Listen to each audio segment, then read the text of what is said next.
Hi. It's wonderful to see you. Were you waiting for us? I bet you're waiting for us and looking at our clock. Well, we are unfortunately not on amazing time. We're on our time. So thanks for being patient. Hey, I'd like to introduce you to Eric Pierpoint. Eric, Wow, hi. hi, I'm how are Barbara you? Blasi. How Very are nice you, to Barbara? meet you. Nice to meet you too. Can yeah. you can you tell us a little bit about your story? How you got started writing books? Well, I first was writing screenplays, which are screenplays made into movies and TV, right? Okay, so that means that before wait, let's back up the train. Before you were an author, you were an An actor. yes. I've been an actor for 35 years, and maybe some of them, you guys, have seen some of the stuff I've done, or maybe your parents have seen some of the stuff I've done. Because I don't know, but I've done a lot of science fiction. Have you ever heard of a movie called Liar Liar? I have. I think it's really Okay. funny. And I actually have a lesson that has a piece of that in it. I don't know if you're in that piece, but I do. Well, I lost all my money and all my children. Oh, yes, and okay, I know So I your was that character. guy. Awesome. And one of the movies that people have seen, a lot of the students is Holes. Holes. Yeah, You've either read or seen Holes. right, because that's a book and a movie. Exactly. That's a wonderful, wonderful movie. I got a chance to do that. Do you remember the middle part of the movie where there was a western? Yes, Part actually I do. thing? Uh-huh. And Kate the Kissing Bandit? Uh-huh. And the evil sheriff who tried to Yeah. kiss the kissing bandit? Uh-huh. Were you the evil I sheriff? was the evil sheriff. Oh. And you know what happened to me on that day? She shot me, and That was the end. it was So that's a bad very day. sad story. It was a bad day. All right, and so like you did a lot of work in science fiction, but you also Oh, had yeah. a little hint at westerns, as. Yeah, well, with the science fiction, I've done all the different Star Treks as TV shows. Uh-huh. I played Klingons. I played aliens from here, aliens from there. I had a television show called Alien Nation, which I played a detective, an alien detective on Earth, crash landed. But in Holes, as the Western, it always kind of stuck with me. So that was So kind of your passion. Yeah, A little bit. I mean, it captured your It kept imagination. and my own family has a history of Western migration. Oh. So they came across on the Oregon Trail in 1848. And there were some diaries there, and I would read these diaries, and they were so, oh my God, this happened. They'd gather near the Missouri River, Uh-huh. and the wagon trains would go in 1848, and these daily accounts of survival. Right. In fact, some members of my family, a couple of them were murdered and thrown down a well.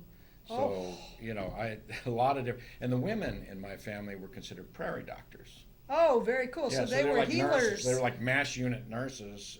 So if you got your head split open, or if you got shot, or you got stuck with an arrow or whatever, run over by a wagon train, They would these be were the people very who you- capable women who would go in, and they actually gave birth later on in generations to doctors when they settled in Utah. So Isn't it's that very interesting? It is yeah. very interesting. So you wrote screenplays, you were an actor, and then you made the leap into. Yeah, to a novel. Well, I'd written this Hallmark movie that was called Bitterroot, where I had a gunfighter who adopts 3 orphans on the Oregon Trail, Uh-huh. right? And they were going to do it, but the funding for their movies went out for a while. So that option came back to me, and I Uh-huh. said, I'm going to write this thing as a novel. But I'm Right. going to change the point of view. The point of view, instead of it being from a 40-year-old grizzled gunfighter, I wanted it to be from the point of view of younger people. All right, and that's where Caleb. Caleb comes in. Caleb Yeah. O'Toole comes Now from. Caleb is 12. Uh-huh. He has 2 sisters. He has Julie, who's 15, and Tilly, who's 6. And they begin in Great Bend, Kansas, during a cholera epidemic, and there's a murder that takes place. They're witness to a murder. Their parents, the dad has died, and the mom is on her last breath. And the last thing she says to Caleb is, you've got to take your sisters all the way on the Oregon Trail to the Bitterroot Mountains and to be with your Aunt Sarah. So Caleb has got to figure this out.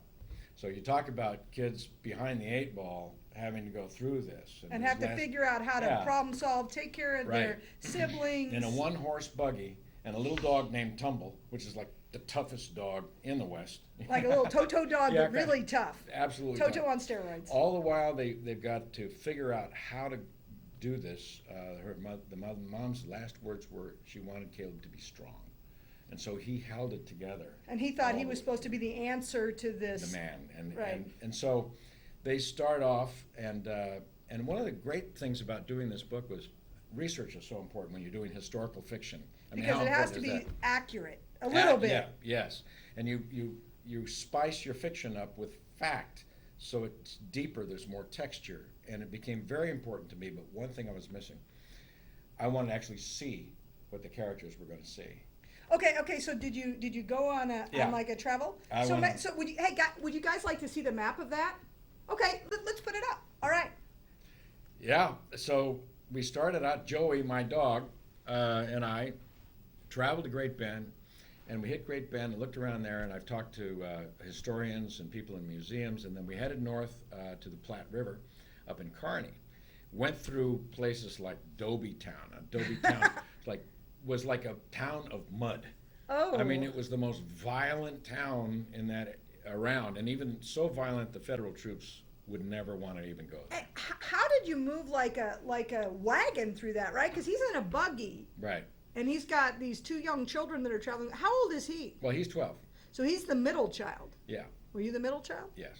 Well, Good there you go. guess. See a That's little a good guess. fact in that. Yeah, exactly. Yeah. Working that little fact Well, in. All Caleb right. had to rely on his smarts, and all the kids had to grow up before their time. They had to learn how to ride, shoot, all this stuff, hunt, take care of themselves, and they were figuring it out on the fly. So they didn't just know this in the beginning. Right, and they didn't necessarily have people who helped them that Well- were already available to them. They had No. to develop relationships That's with right. those people. And one of them who- was a gunfighter. Oh, so one was which Yeah. is an odd friend. I would Yeah, not think that. but he was a Civil War hero that lost everything, but he became a gunfighter, and they meet him along the way, and they actually have a relationship where he protects the kids for a while. And there's a big shootout in Oh. Dobie Town, and then Okay. I don't want to ruin it for him. Right, I okay, how don't much of the remember. book- Hey, it sounds a little bit like kind of Indiana Jones, like trying to figure things out. Yeah, it's and then they head off, and Joey and I headed off on the Oregon Trail, and we Uh-huh. stopped by, and I used to write by rivers and mountains and Scotts Bluff and wagon ruts and all of that, and I'd sit there and I'd just write. Joey'd be, yeah, okay, that looks pretty good. Right. Joey, being the dog he is. Yeah. Hey, would you like to see his dog? Would you like to see? Let's just throw that up for a second. We'll visit it again. Oh, look. It's Joey's world.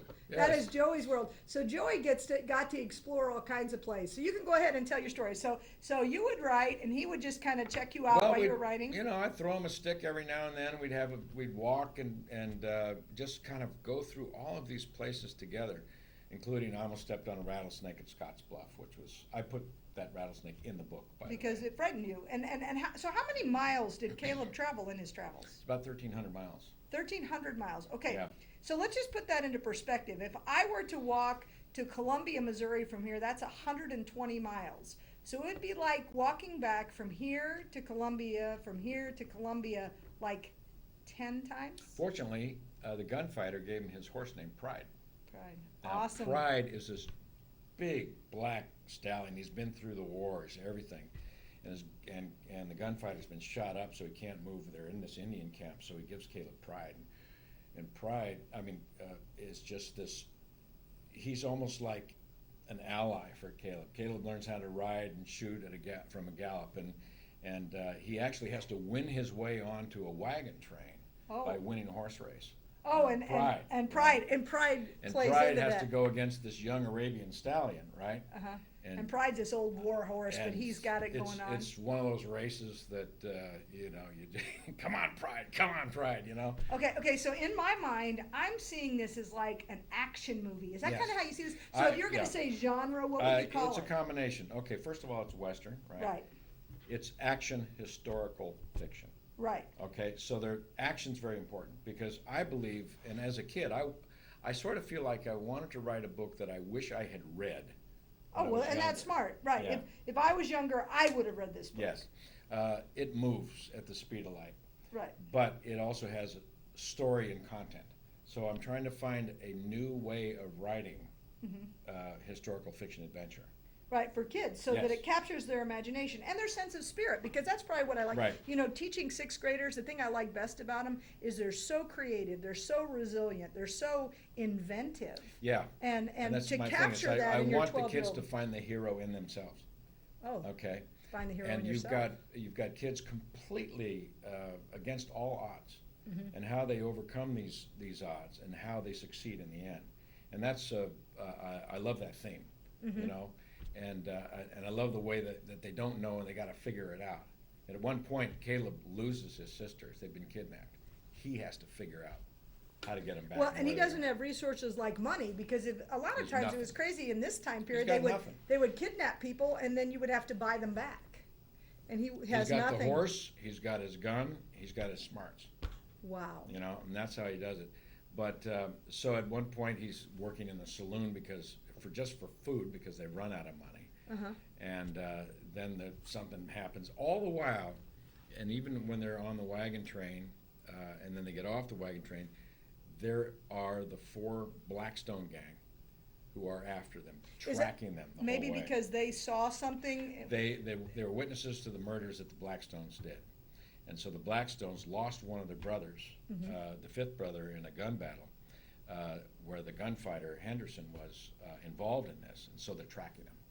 So are they tracking They're both trying to track Track both both of them. of They've them. lost sight of the gunfighter, and now they're after the the kids. kids? And they are all along the Oregon Trail and up into the Bozeman. You know they're always right behind, so they've got to stay one step ahead. And was there a time when you were walking along those trails and looking at that, just the landscape, you thought, oh my gosh, I couldn't have traveled How did 1,200 they do it? miles on foot and Yeah. on horseback and without water and without And medicine? oftentimes, you know, the travelers of wagon trains were walked by the wagon trains. They weren't necessarily riding all the time. So, Right. you know, they weren't making up much ground either. They might only go maybe 5, 6, 7 miles a day.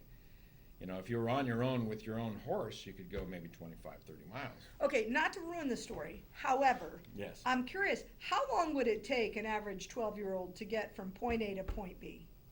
How many years would it take them to get along the route that Well, Caleb you're took? probably talking months. Months? Yeah, in terms of how long it took them, a few months. Okay, and does weather, I mean, like today, it's a Yeah, beautiful okay. day, Well, but you there, know what a lot of the dangers along the Oregon Trail was weather, flash floods for one thing, yeah, like Colorado right now, isn't Yeah. that crazy? And now they're talking about Right. snow there, and tornadoes. tornadoes, believe it or not. tornado So in Nebraska. every chapter has something. You Right. know, so at one point they've got a flash flood and a tornado. And They're you're trying like, to deal with. dudes, if you didn't have bad And luck, you there's- would have no luck at all. And they're stuck in the Platte River and they can't move. Right, and by the way, the Platte River's in Nebraska. Yes. Right, because you may not know that. The Platte River was the river that ran alongside east-west Mm-hmm. and eventually kind of curled up into Wyoming. And along those, that's where the Western Trail was. That's where the Oregon Trail kind of paralleled that. Uh-huh. And they had a place that they could cross the Platte River called Ash Hollow. And Ash Hollow was a really, really steep part of the trail where the pioneers would lower their ropes, or their wagons by ropes. Otherwise, if they lose control, bam, your wagon's busted at the bottom of the hill. And if you're 12 and you have 2 girls with you, you need somebody to help They you had do some some of those Arapaho things. friends that helped, or Pawnee friends that helped them do it. Okay, so Yeah. so that means that there aren't just gunslingers, but they're No. Indians. They also, the Pawnee, the Arapaho, and the Sioux and the Nez Perce become allies and are helping them along the way. So, but there also is a Sioux raiding party that they run into. Caleb has to fight for his life against a young Indian boy, and they're all over each other, and Caleb has a knife, and he nearly kills him, but the boy lives. Now, Julie, the older sister, is learning how to become a prairie doctor. Okay, so like the Yes, history in your of family. my family, right? I so get it. Julie takes that that skill, and she's learned from a woman named Kathleen Sullivan, who is a real doctor, and there are very few degree Female, doctors. right, back then. exactly. But actually, you could get your degree as a woman in the 1870s at University of Cincinnati, for example. So she sort of for a little while. Is an apprentice Yeah, of a little. sorts. So she learns to do basic things. So they operate on this little boy named Patch, I called him, because Uh-huh. he's got it. He's getting patched up, right? Exactly, that is clever. By the light of a torch. And she's trying to sew up this wound in Mm-hmm. his side. And because she does that, she's successful, they become friends. And so in the end, Patch helps Oh. rescue. We can't tell you that. That's There's one of too those many. things. Mrs. de Blasi, the librarian, says, Stop it, no, stop stop! it." All right, okay, okay. So you have to read the book to know Yeah, that. I'm And- telling you way too much about the Hey, book. you know what's wonderful though? What's amazing about the book is that even if you didn't buy it, Mrs. de Blasi bought 10 copies for the library, so you'll be able to read it. So don't think, oh, I didn't get my money in. I can't have a book, because you can't have a book because it'll be available in your library, but it'll also be available at Barnes and Noble Yes. this weekend. Yes. When are you going to be there? 7 o'clock, I think, right? Barnes and Noble? Yeah. Tonight. Yes. So, you know, it's going to be kind of warm, turning cool. It would be a perfect evening to go out and get Oh, yeah, come on out, and we'll talk. And they can also, I don't know, they can find my website somehow. Yeah, and you know what's nice? Can you toss up the picture of the dog again? It's really funny because not only does Eric Pierpoint have a web page, you can also kind of check out is it a Joey's page? Joey's page? Yes. And you can see Joey's adventures. And I know a lot of you guys love dogs and you love adventures, and you can definitely see that this dog loves adventures. Oh, as he's well. great. He's 12 years old. He's waiting for me right now in Montana. He's like, will you please come back? Yeah, So you where live in is he? Montana now? Well, I go up there a lot. I Mhm. have family up there, so I go up every year to Montana. Yeah. That's very nice. And he's Yeah. like, okay, come back, come back. He's hanging out he's on a ranch right now. Oh, well, He's just like, that that's is all right, the take your dog, that is time. dog heaven. Please feel free to come Yeah, I back don't know where whenever. Dad is. He's home any minute, but yeah, that's fine. He's 12. He's probably sleeping. He's probably sleeping. Right, exactly. He's probably enough of the fresh air for him. Yeah. All right, guys. Hey, it was wonderful to talk to Eric Pierpoint, and it's wonderful. Thank All you right, so well, much thank you for so coming much. to I'll put see this us. on for effect. All right. All right. So please read the book and continue to dream. And like we said, the spirit. Yeah. Keep reading and keep writing. Because Well, when you were young, you didn't go to school or well, college to be a writer. I didn't. I didn't know what I wanted to do when I was young. And if somebody asked me if I could ever write a novel when I was, say, 12, 13, 14, I would have said, what? Why would I do that? Yeah. Even though your dad was a writer. Yeah, well, he was a journalist. Yeah. Right, so it's in the blood, but It's it in there wasn't. somewhere, It wasn't yeah. in your vision. So keep all your options open. And hey, it's a great day to be a tiger. Thank you.